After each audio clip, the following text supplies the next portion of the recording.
Kris Boyd has looked ahead to Rangers' Tuesday night delight in the Champions League against the almighty Panathinaikos, and we're going to dive into his comments. We'll come back to full football. It's tomorrow. We're all feeling it, aren't we, guys? The season is getting closer and closer. But this is what Kris Boyd had to say, and I quote: "Losing Tilo Asgard to a thigh injury is a big blow.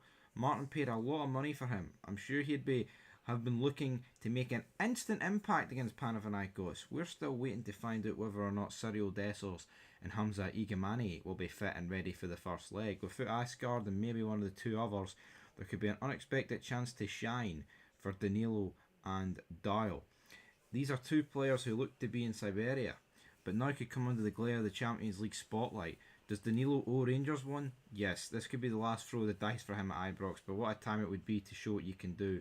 Dowell is another one who many fans didn't expect to see again in this type of game. Martin clearly likes what he's seen in training and included the midfielder in his senior leadership group, but shining in training has never been his problem. Shining in games has been the issue. Maybe a change in management and playing style is what Dowell needs to thrive at Rangers. What I always needed to flourish was a proper pre-season and getting the chance to maximise my levels. I just hope that this Rangers team have got enough in the tank on Tuesday night." End of quote. Well, I tell you what, right? I mean, who had more of a chance in terms of the Rangers' career going into this season between Kieran Dowell and Danilo? To me, it's an absolute no-brainer. It was obviously Danilo.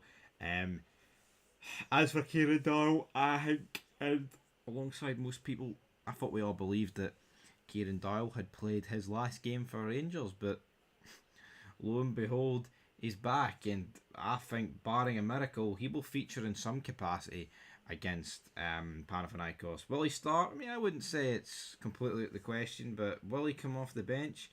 I think he will be, because Russell Martin fancies him, and he wouldn't be a part of his senior leadership team if he didn't back him. As for Danilo, at least with Danilo, you can argue he's always been injured. I'll make the case, man, even the games he hasn't been injured, he hasn't looked good enough. But is this guy capable of having like 3-4 months without an injury, firing on all cylinders? I hope he is. I hope Danilo can turn his Rangers career around, because so far, folks, it's been, two underwhelming seasons? Massively underwhelming seasons when you factor how much we spent.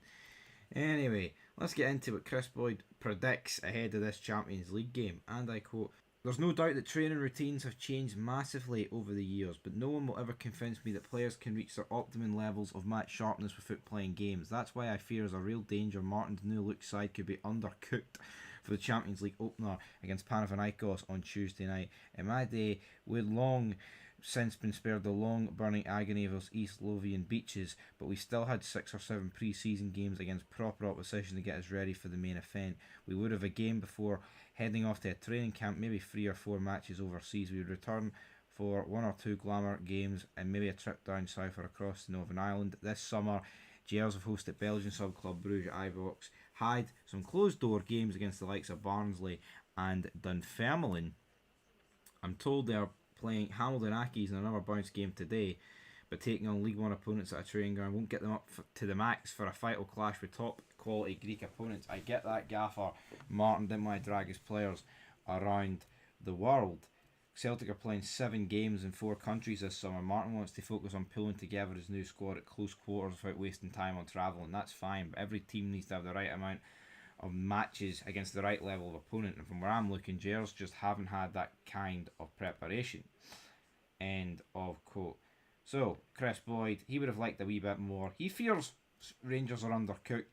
Obviously, he talked about that Hamilton game. We did go on to win that Hamilton game 2-0 behind closed doors. There was another game against Hartlepool, but again, that was more for like the B team players and all that good stuff. But as for Dowell and as for Danilo, here, it is make or break. It does feel like the last roll of the dice. If these two can get us, I mean, it's not just a case of getting us past Panathinaikos.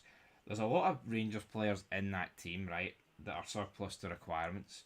But if they can somehow get us into the Champions League stages, that could be the absolute biggest catalyst they could have in their Rangers careers to turn it around. But maybe I'm just the king of wishful thinking, but by God, I hope Rangers can really do it. Anyway, folks, leave your thoughts down below. Chris Boyd, he fears Rangers are undercooked. What way do you like your food? Overcooked? Undercooked? I mean, I kind of prefer it just cooked, bang on the money.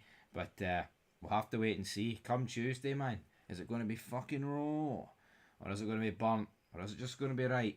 I have to wait and see. Till next time. Peace.